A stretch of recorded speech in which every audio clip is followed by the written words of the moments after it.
Bonjour les étudiants, dans une nouvelle vidéo sur l'anatomie humaine, aujourd'hui on va voir l'anatomie de la cage thoracique.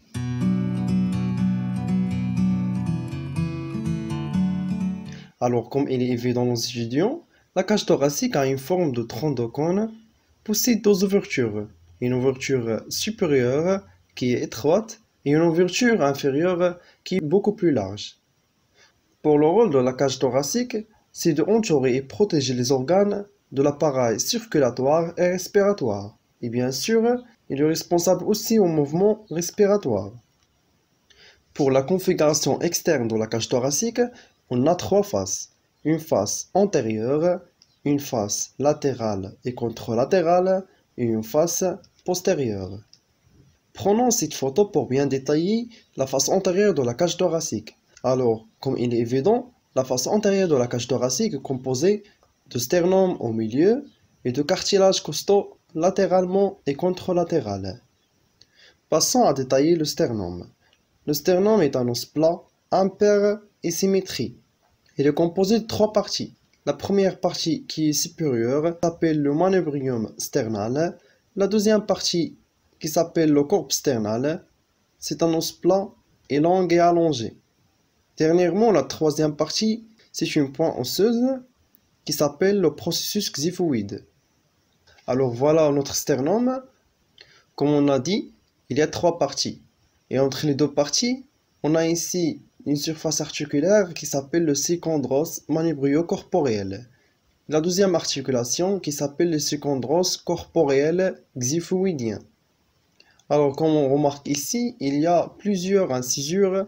La première incisure sur le manubrium, on note, il s'appelle l'incisure jugulaire. La deuxième incisure latéralement, il s'appelle l'incisure claviculaire, où s'articule le clavicule. La troisième incisure, c'est l'incisure costale 1.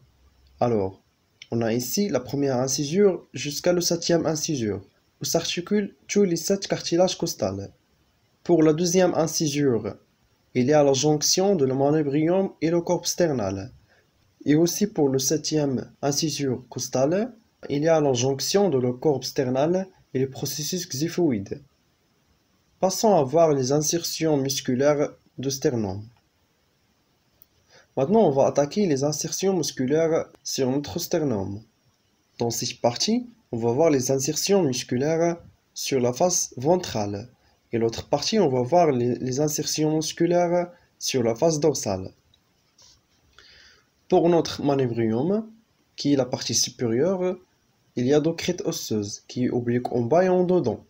Au-dedans, l'insertion aux deux muscles, le muscle sternocléido-mastoïdien et le muscle grand pectoral. Pour notre corps sternal, il possède deux lignes transversales qui donnent l'insertion au muscle grand pectoral. Dernièrement, pour le xiphoïde, il donne l'insertion au muscle droit de l'abdomen. Voyons les insertions de la face dorsale.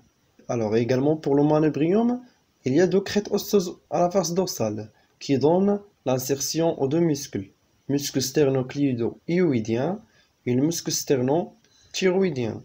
Et pour le corps sternal, il donne l'insertion au muscle transverse de thorax. Dernièrement, pour le processus xiphoïde, il donne l'insertion au muscle diaphragme qui est responsable à les mouvements respiratoires. Et pour la face postérieure de la cage thoracique, il est formé d'un côlon vertébral et la partie postérieure de les 12 côtes. Voilà notre côlon vertébral, une vue antérieure, vue postérieure et une vue latérale.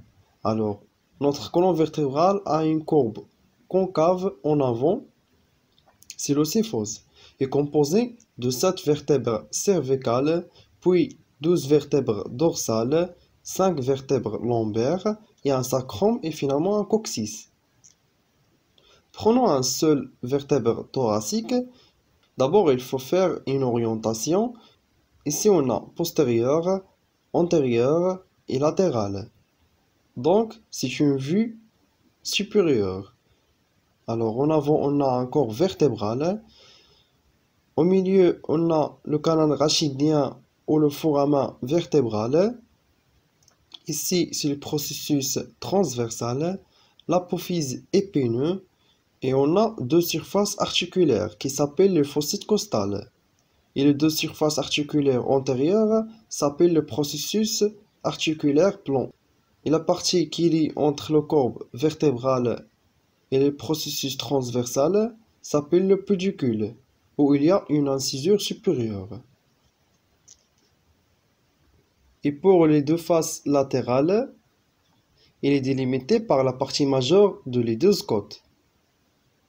Et pour les côtes, ce sont des os plats, longs et incurvés. Ces côtes délimitent en arrière et latéralement le thorax. Ils s'articulent en arrière avec le côlon vertébral et en avant avec le sternum, à l'intermédiaire des cartilages costaux. Ces côtes sont classées en trois catégories. Les vraies côtes, ce sont de 1 à 7. Ces côtes s'articulent avec le sternum par l'intermédiaire de cartilage costal. Puis les fausses côtes, ce sont les côtes de 8, 9 et 10. Ces côtes s'unissent au cartilage costal sous-jacent. Dernièrement, on a les côtes flottants. Ce sont les côtes 11 et 12. Ces côtes se terminent par un cartilage libre. Et finalement, on a les deux ouvertures. L'ouverture supérieure qui est délimitée en avant par le haut du sternum qui est le manubrium. En arrière, il est délimité par le premier vertébral thoracique et latéralement, il est délimité par le première côte. Et pour l'ouverture inférieure, il est délimité en avant par le processus xiphoïde, latéralement par le bord inférieur des cartilages costales et en arrière par le deuxième vertèbre thoracique et les deux deuxièmes côtes.